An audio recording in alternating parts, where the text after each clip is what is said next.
Hello, everybody. Welcome into the Basketball Bulletin. My name is Trevor Lane. Oh, my God. Oh, my God.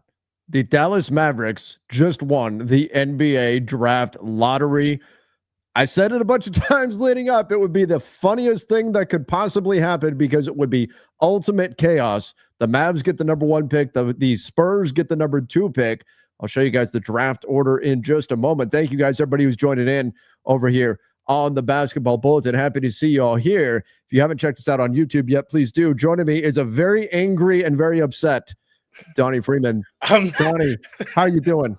How are you gonna put that on me? I'm not even angry. I'm just like, man, that's insane. I was sitting here like we were going through it, and I was like, wait, what? They moved up? Wait, wait. Charlotte got what number 4? I'm like, holy crap!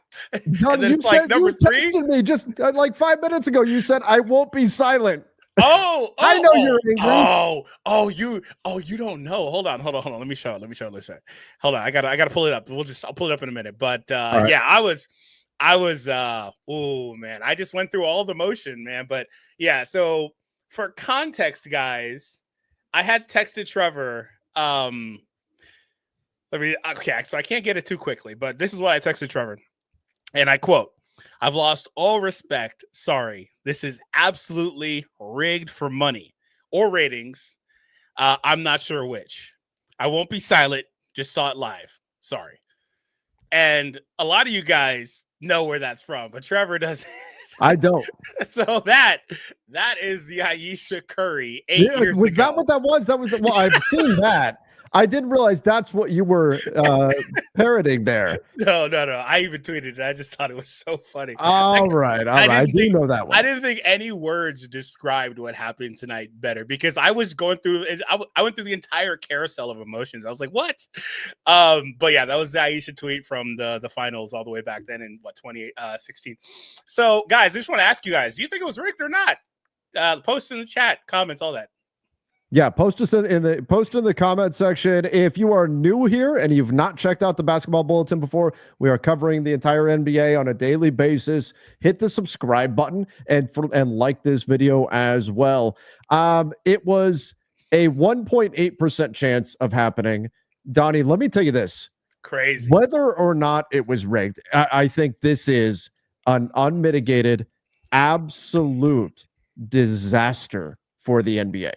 This is a disaster for the NBA. Even if it was completely fair and nothing happened, no shady business, nothing happened, this is a disaster. From now on, this will be up there with the Ewing draft. Everyone, every conspiracy theorist will point to this as positive proof that the NBA is rigged, that the NBA is manipulating things behind the scenes, that they're playing puppet master, and the league is rigged. This is a disaster draft lottery for the NBA, to the point where it makes me think it's not rigged, because if you were going to rig it, you'd try to make it a little less obvious. Give them like the 4th pick or something like that. Giving the Mavs the number 1 pick after they very, very, upset everybody, right? Gave Luka to the Lakers, right? NBA ratings go through the roof. And suddenly the Mavs, with a 1.8% chance of winning it, get Cooper Flag. That feels shady in and of itself. So the fact that this happened, everybody is now going to be pointing to this and using this as proof that the NBA is rigged. And maybe it was on the up and up, but this is a disaster of a night for the NBA.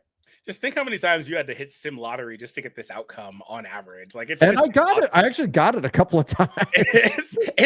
But we've seen long odds like that before where they've won it. I think what's crazy about this is like San Antonio goes to 2, and nobody's going to talk about that because Dallas and the rig storyline and all that stuff. But San Antonio at 2 is insane too. Seems like every time they got a down year lately, they just go ahead and get a high pick, just whatever. Philly right there at 3, moving up a couple spaces, but all the top teams go down. That's also pretty unprecedented stuff there. So it's just kind of all over the place with this. But yeah, the Dallas piece, there's a handful of years where it looks like the draft has been heavily influenced. And it's really hard to say it's not when you see stuff like this. We've been saying since the Luka trade, can you imagine if they get Cooper Flag? because we jokingly said this so many times in video, and it wound up happening. Like they are actually going to wind up having it here. And there's other situations, Kyrie after LeBron leaving, you said Ewing, there's Zion, there's just a bunch of other ones where it's like, that's kind of questionable. Regardless. And Wemby getting the number 2 pick, by the way, and this is a nightmare for the Western Conference in general, because now you've got maybe Cooper Flag in Dallas, right? We'll see. Maybe Dallas trades the pick. I kind of doubt it, but maybe they do trade the pick. Yeah. San Antonio, of all teams, moving up to get number 2 in combination with that gives San Antonio a very significant asset to go put into a trade with Giannis. So of the West, that is already an absolute just clown car of talent, right? Just crammed in all the top talent in the NBA, just about all in one conference. And now you're going to add Cooper Flag and probably Giannis too. Yeah, probably Giannis too. That's ridiculous. Like I don't know what is going to wind up happening here. Like I think there's a chance Dallas explores that trade, and I think it would be an interesting location for Giannis as well. They're the other Texas team that's not really talked much about. I think Dallas could maybe try to make something happen there if they want to, especially considering they're on a expedited timeline. Nico said that he only has a couple years, which is still an insane comment to say for a GM. And otherwise, I mean, if you're Dallas, either way, even if they don't trade this pick, you're happy because now you have a young player to be happy about for the long term too. So it's a win-win for you. But like, out of all of the different possible outcomes, I mean, this specific 3 at the top is just ridiculous. Right. Kind of crazy to get Philly, and Philly just had a terrible season, and if Philly could have lost their pick to OKC. Instead, they get the number 3 pick.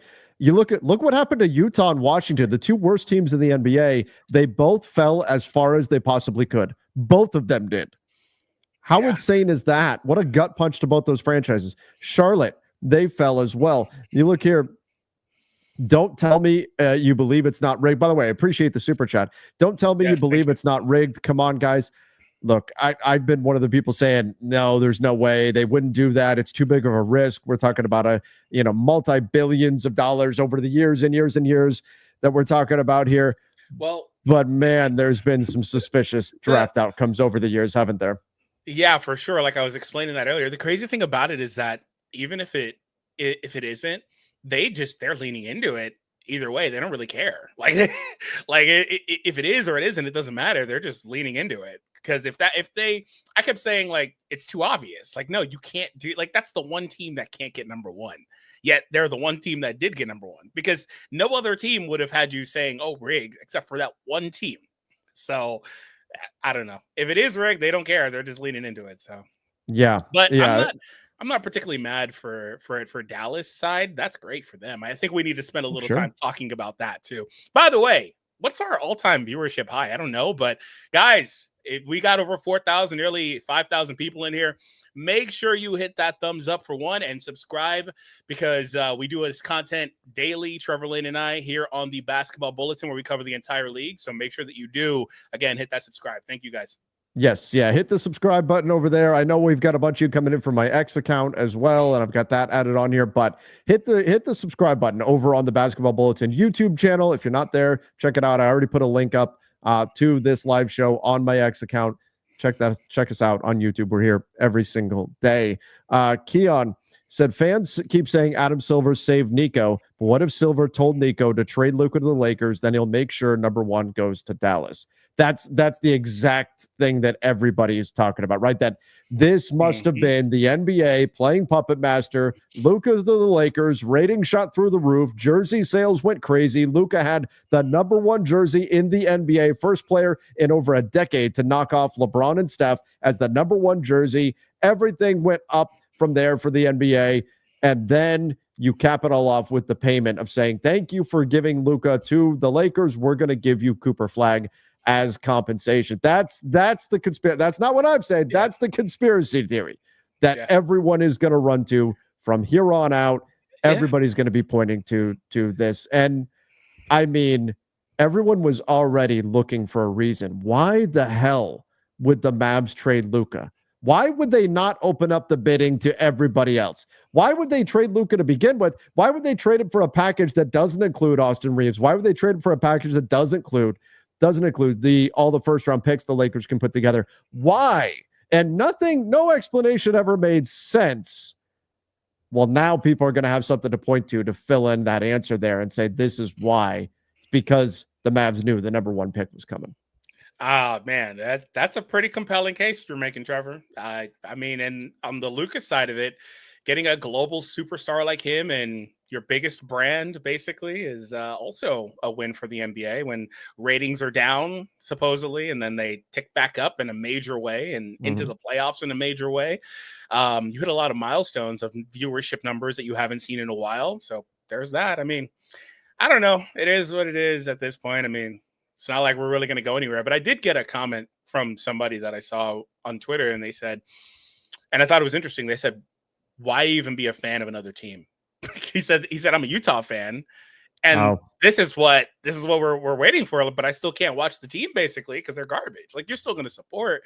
But like, why even be a fan of another team when some of these teams just kind of come in and just stay at the top the whole time? So yeah, there's that. I don't know that explains Dallas specifically, but no, you know, and the like NBA's Utah, system is set up to try to avoid any team staying at the top for too long. But still, yeah, that's I understand why Utah fans and Wizards fans are upset right now. Yeah. His last tankathon draft simulation was the Mavs getting the number 1 pick. Yeah, I had a couple of them that it came up in. I also put it out there on X earlier today that the funniest outcome would be the Mavs getting the number 1 pick.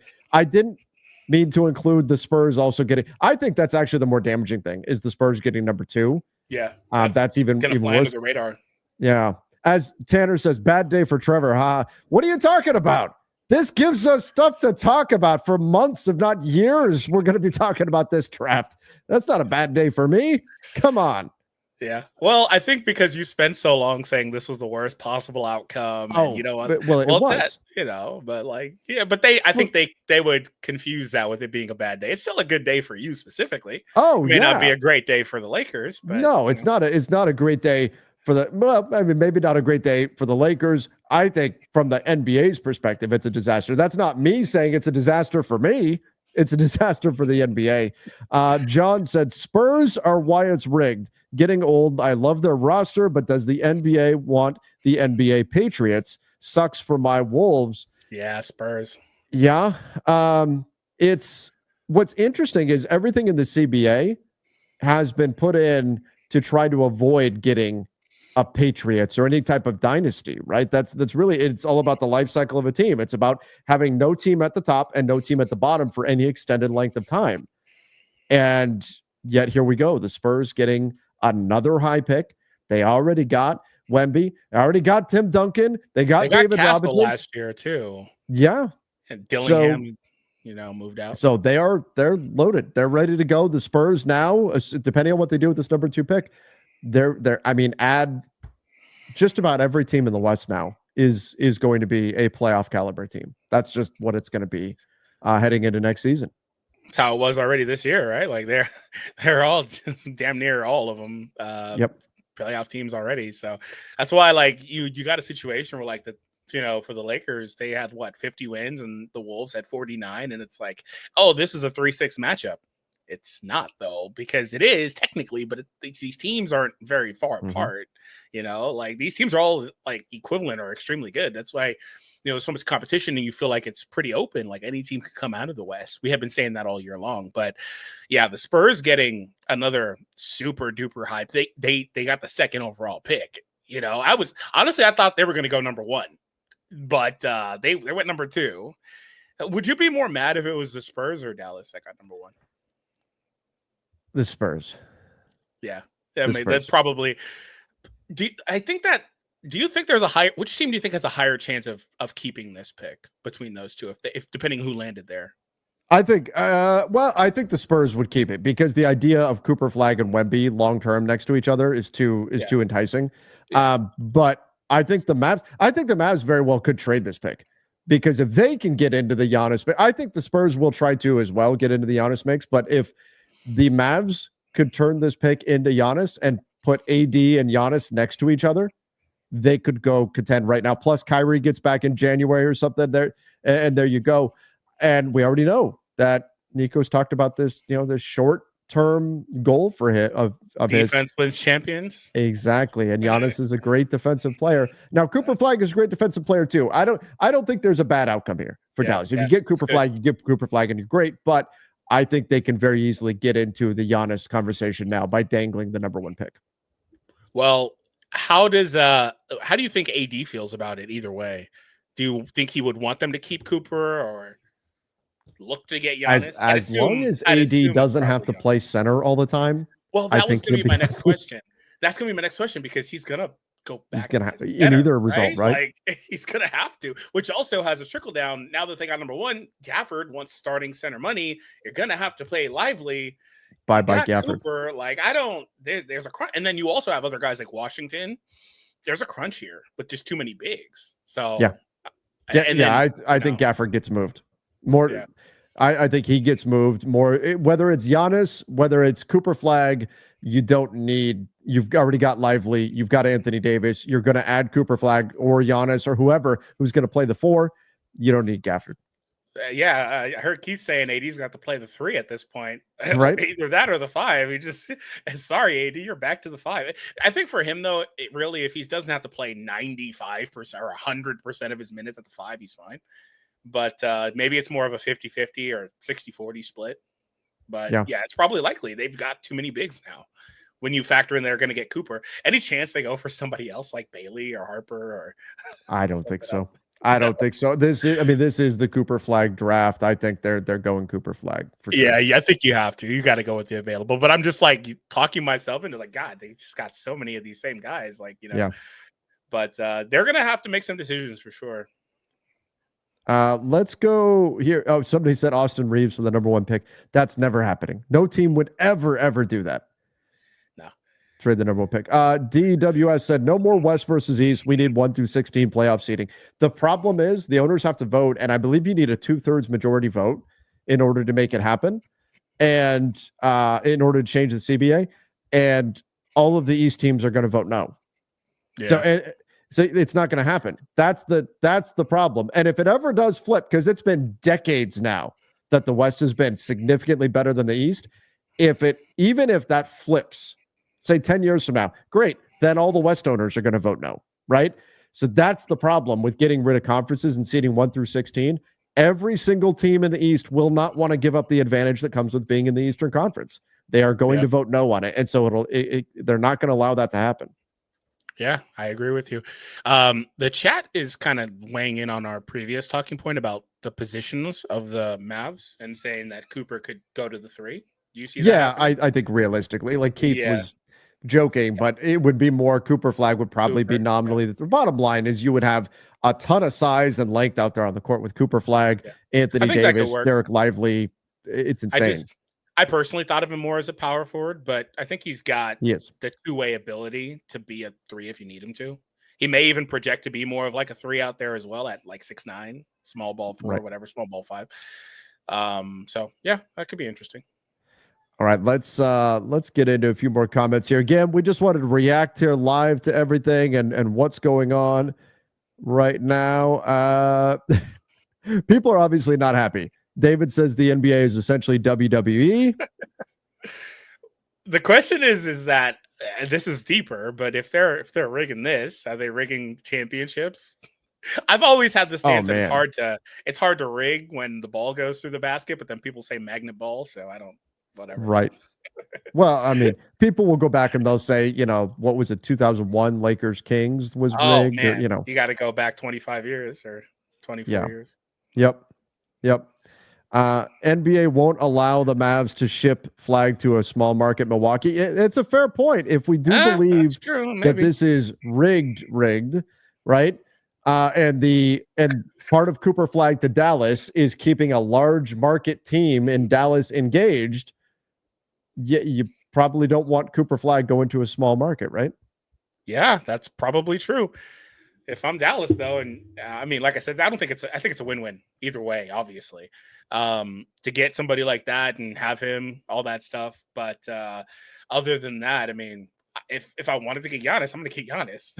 So I don't really care about that. That's just me, though. But maybe you don't want to curry the bad favor with the rest of the owners, and Silver for them letting you get that, you turning that into Giannis. Well, this is an important point too here. The Pelicans own Bucks picks. Now, Yeah, somebody else has Bucks picks too. I got to go look and double check it. But it was, I think, Brooklyn. I think they had a Bucks pick. They might. But the bottom line, the teams who have Bucks picks may end up getting involved in Giannis trades because the Bucks are going to want their own picks back if they're going to tank. Similar to what Brooklyn did last year when they got their picks back in exchange for the Suns picks, which went to Houston. So I do think that that we could see a summer of Giannis trades. I do think the Pelicans could get involved, not as a landing spot for Giannis, but as a team that needs to be involved in order to convince the Bucks to tank, because they're going to need their own picks back in order to take properly. And I also think the trade market and the offseason market in general will get frozen until the Giannis situation is resolved one way or another. Yeah, I agree with you. That's probably going to have to be the first domino. They've got picks going out to freaking everybody. The Pelicans, the Blazers, these teams have either picks or they've got swap rights. Portland has Bucks picks. That's it. Yeah. But Brooklyn's got their pick, this year? 2025 first round pick. No protections to Brooklyn. Right, but that's already set. Like they already know where that doesn't have the upside. Yeah. But yeah, it's Portland. They've got all their other stuff looking at it like for years. So yeah. Lenny said Mavs get number one after Luka trade. Further proof it's rigged. Yeah, that's where a lot of people are at right now. That's my thing. That's my thing about it. Like if you know this is going to be where people are going to go, and if let's just say it is rigged, you're super smug for leaning into it. if you make it this blatant, right? Like, wouldn't you just sneak them like the third pick? Then people wouldn't. Right. That's what I'm saying. Like people aren't going to be as mad about it. But like just to say whatever, still we're gonna do it anyway, even though everyone is gonna know this is rigged. It's worse than a couple years ago where literally everybody knew Wemby was gonna land in San Antonio. Oh yeah, that was bad. Everybody knew he was landing in San Antonio, and lo and behold, he did. So it's insane. Yeah. It's absolutely insane because that's again, most people will point to that and say, "See, it's proof," because everybody knew where he was going to go. Now, I will say the Mavs had a chance. Like if their guys had stayed healthy, they're a playoff team. So there was no guarantee that they were actually going to be in the draft lottery at all to get the number one pick. Philly too, right? Yeah. So and Philly, by the way, Philly has been the big storyline, right? Leading into the draft and the draft lottery was they had a 64% chance of keeping their pick, which is a very uncomfortable real chance that they lost their pick. Instead, not only did they keep their pick, but they moved up to number 3. This is a silver lining that's serious here for Philly, because now they get a talented young player or an asset to move in a trade. I don't know though if I'm Philly. Joel Embiid looks awfully old right now. I don't know if I'm in the business of moving young talent, if I can add a young player at number 3 here for the 76ers. What's Embiid's age? Is he like 31, 32? He's 30 going on 57. I was going to make that joke. I was going to say he's like 30, 31 going on. I beat you to 70. It.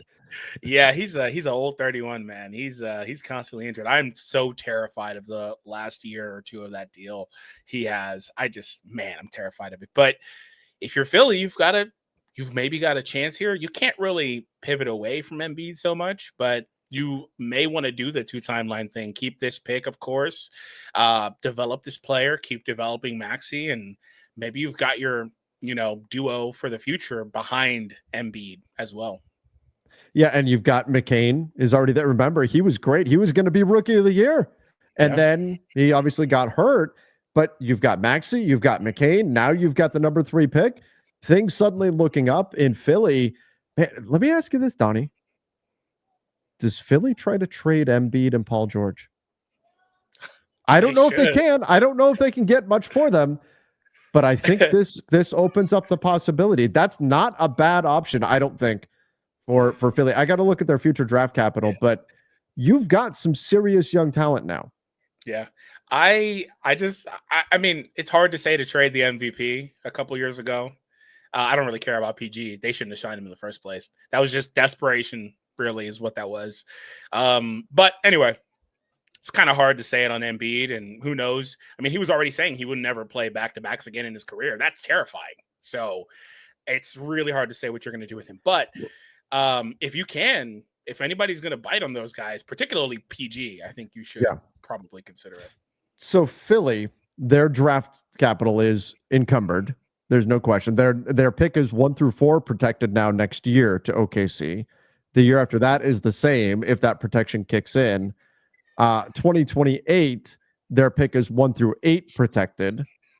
So there are some complications there. But if you could find a team that was it, maybe you could get some significant young pieces and really flip this team around very, very quickly. I don't know that that's something you do immediately. That's maybe more like a next summer, like summer 2026 type of pivot for Philly, perhaps, especially given how injured Joel Embiid has been. Yeah, but I think you're selling low if you do that deal right now. Exactly. I don't think that's going to get you the return you're going to want for Embiid. But again, I mean, even if he comes out, shows that he's healthy, you're still going to have to manage him and his injuries and all that stuff. And again, he says he's not going to play him back-to-backs. If that remains true, you're going to be getting a player that's literally not available for you for a third of the season. So that's a lot. I don't know. Well, and what if he needs any other maintenance time or, To be honest, I mean, looking at that contract, I don't know. That contract is terrifying, dude. I don't know how many teams would take it, honestly. I don't know how many. Even he's only 30 years old and he's a former MVP. And I don't know how many teams would take that contract. He's got a $70 million year. Like, I don't know, man. A couple of years from now, PG is also get there. 70 or 69 million when he's 34, going on 35. Like, for an MVP player, 30 point per game, whatever. Like, all that sounds great. That's fine. I don't mind that. I don't mind that number. But with the injury concerns in history, I'm terrified. Yeah, like, I genuinely, there's a legitimate chance that's one of the worst contracts in the league. It could be. It could very well be. Do not let PG fly under the radar. That seems like that cliff has already hit PG. It really hit fast. It hit fast. Too much focus on his podcast. Lake Show said, I made the prediction a while ago. Dallas get the number 1 pick. The NBA is rigged. Nobody can tell me otherwise. I mean, I've been saying it a lot of people have been saying it for a while, that this was the most chaotic outcome possible. If you guys were live with Keith and I on the front office show during the lottery, I about lost my mind. I could not believe what was happening when the Mavs got that pick. I couldn't believe it when the Spurs moved up. As soon as we got to 10 and the Mavs name was not there, I went, oh my God, it's really going to happen. And it did. They went number 1. We got to like 6 and then they moved up, right? And I was like, oh my God, they're actually going to do it. Yep. And then like I was saying in the beginning, it was like 4. When I saw that was Charlotte, I said, oh shit, they're getting number 1. Yep. By the way, I just wanted to put this up. If I'm Dallas, I'm keeping Young Flag for the next 10 years. Stop chasing with all the 30-year-olds. No way I'm giving up Flag. I agree with that sentiment. However, it's Giannis. It's kind of for one, it's Giannis. Yeah, that's true. It's very true. And it's kind of hard to say no to getting a guy like Giannis, who put up 30, 12, and 6 this year. Like he's insane. But it's kind of hard to say to do that when your GM is Nico, who will blatantly tell you, and I still think this is so crazy, that his timeline is not long term. His timeline is the next few years. And if he's given the ability to make whatever trade he wants, then he's going to pull the trigger on a deal like that because he doesn't care about 10 years. He's told you. For the record, do you think that ownership lets him do this kind of trade? If that's on the table, do you think they let him do it? The rumor is they're going to put somebody with him, like somebody to check his work, somebody to be with him in the decision-making process. If I am Mavs ownership, I'm very carefully. I'm talking to everyone. If Nico comes to me and says, I want to trade this pick, I'm talking to everybody I know. What do you think about this? Or at least getting some real insight into what the reaction is going to be. Is this a good idea? Is this not? And really going through it. I'm not blindly believing what Nico says. You can't after what happened with the Luka trade. You just can't. Excuse me. Yeah. Like I'm like genuinely curious, like if he's allowed to do that. I mean, the way it was reported was that Nico kind of wiggled his way in there into a position of power that had started under Cuban as well. But Dumont gave him full ability to make whatever decisions he saw fit because he trusted his basketball knowledge, basically. But the reporting was that he's not somebody that he just questioned or he trusts blindly anymore Right. after all of this broke through. And that's why he's going to put somebody with him. So I wonder if he tries to say, hey, yeah, Cooper's great, but Giannis is like literally right there. So, and then also like the Bucks piece of it. Do you think I know they can probably get more picks in total, but do you think they would just bite on the number one pick and matching salary as opposed to more picks down the road? No, I think it would need to be more than just the number one pick. I mean, Giannis is a 2-time MVP. Like, he's still in his prime. It's funny because Giannis at 30 is still in his prime. Embiid at 30, and we're like, oh my God, this guy's contract is toxic. But two very different situations. So, yeah, I mean, I think they would want more than just the number one pick. Because we know for sure, we don't know what Cooper Flag is going to do in the NBA. Obviously, he's projected to be very good. I expect he's going to be very, very good. But we know what Giannis is, and he's an absolute monster. Absolute monster. Keon said, Ben Simmons versus Joel Embiid, whose contract was more bad for the 76ers. I mean, if Joel Embiid never gets back to being Joel Embiid, it's his contract. It's got to be his. And they also got off of Ben, right? When he had like a year or two left on his deal. Right. They were able to flip him in order to get Harden. Can we finally all agree that Daryl Morey isn't very good at this basketball thing? I mean, at the time when they gave Embiid the contract, he was what, the MVP and all that. Like, I get why they did it. And Paul George, to be fair, was the top free agent on the market last year. They both just seemed to hit the age cliff at the same time. They went over the edge in that car together, and we'll see if there's any, recovering from that or bouncing back. Usually you don't see that, but you never know. So I don't know if Daryl Morey is just a bad GM. I hesitate to go that far, but clearly the moves that he made did not work out for the 76ers. In addition to, some of it is bad luck with injuries and stuff. That's why I thought David Griffin with the Pelicans, some of that was not on David. Some was, but some of it was just bad luck with injuries. Some of what happened with Jared McCain getting hurt, right? Like, it wasn't just Embiid and Paul George with the 76ers this season. I mean, it was the whole team that was up and down. Maxey too. They just in and out with injuries. But yeah, top free agent or not, PG is indefensible to me. Like I said, I just think that was desperation. You had the money. You wanted to get a guy to pair with Embiid. And I don't think PG, that's one of those where I think you just sit on it and wait. The Clippers wouldn't even give him that deal. And they kept trying to work him down. And then he came back. It's like, oh, let's just give me what Kawhi's getting. Well, no, we're not going to give you that. And no other team was going to give him that either. But Philly wound up being the savior for him. And he, of course, took that money as he should.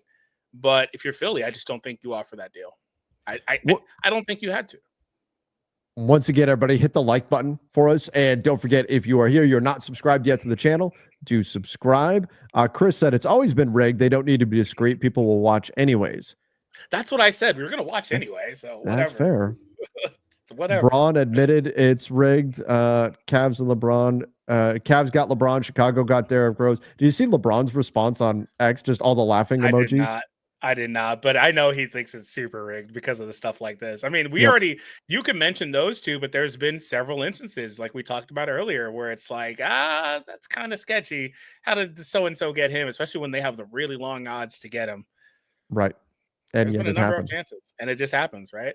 What were the odds of the Cavs getting number one, 3 years in a row? Oh, right. Like they kept moving up. I mean, hell, even when I look at it, Donnie, our Lakers got the number 2 pick 3 years in a row. Yeah, I was going to say that the Lakers also got the top pick several times, or second pick several times.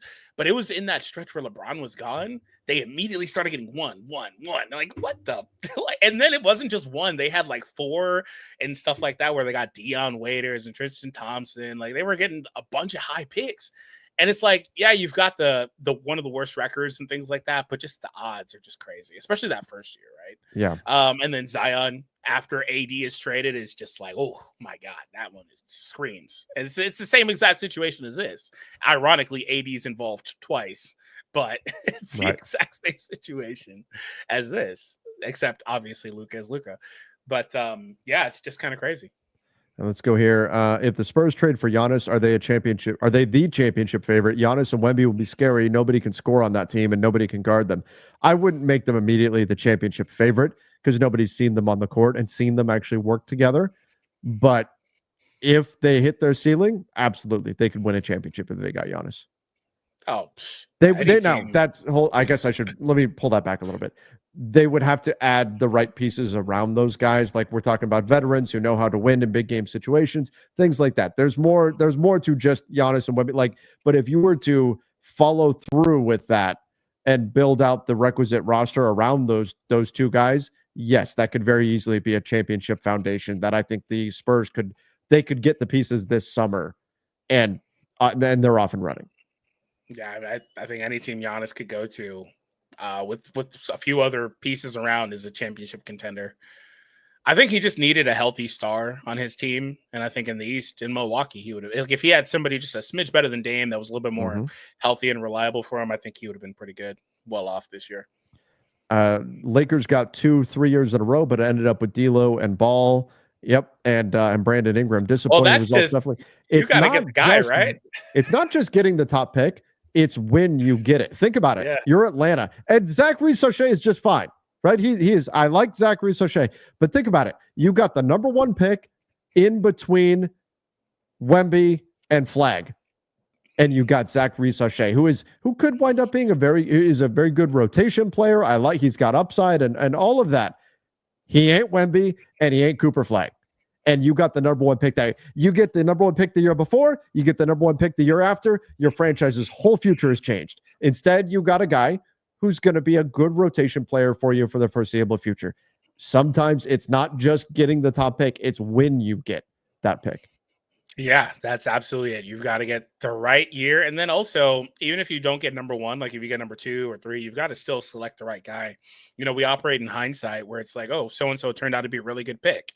Sometimes the players you project to be are pretty good aren't as good as you thought they would be. So some of that happens. Like the Lakers, for example, could have got like Tatum or Brown in a couple of those years back to back or something like that, if I remember correctly. I'm sure there's other guys they could have got over the guys they selected also. So just kind of depends what you do. All right. Well, again, everybody, make sure you do subscribe right here to the channel. Donnie, I'm going to be live again for Lakers Nation coming up at 9:00 Pacific time. We're going to be going through the Lakers side of all this stuff. And man, what an insane night this was. What an absolutely insane draft lottery. I can't believe this. Unreal. But again, we're happy to be covering everything here on the Basketball Bulletin. Again, make sure you subscribe to the channel, turn on those notifications as well. Donnie, do you have anything you want to wrap up with here? I just watched it live. Sorry, I won't stay silent. It's absolutely rigged for money. I don't know which, or money or ratings. I don't know which, but I just watched it. There it is. There it is. I said it all out of order, but you know. But we got it. We got it. Now you got it after I explained it. I didn't immediately go to Aisha Curry. I went, oh, Donnie's. But to be fair, I was in the middle of hosting another live show at the time. So I didn't have a whole lot of time and I had a bunch of other messages. A lot of people are angry. Let's say that. Those messages are coming in. No, I'm not all that mad. I think it's great for Dallas. It's great for Dallas for sure. But boy, the conspiracy theories. What about them Spurs, man? I'm more mad about that. Yeah. Absurd. All right, everybody. Appreciate all of you for joining. Once again, hit the subscribe button. If you're on X and you haven't checked it out yet, go check out the Basketball Bulletin on YouTube. Till next time, everybody. See ya and stay safe.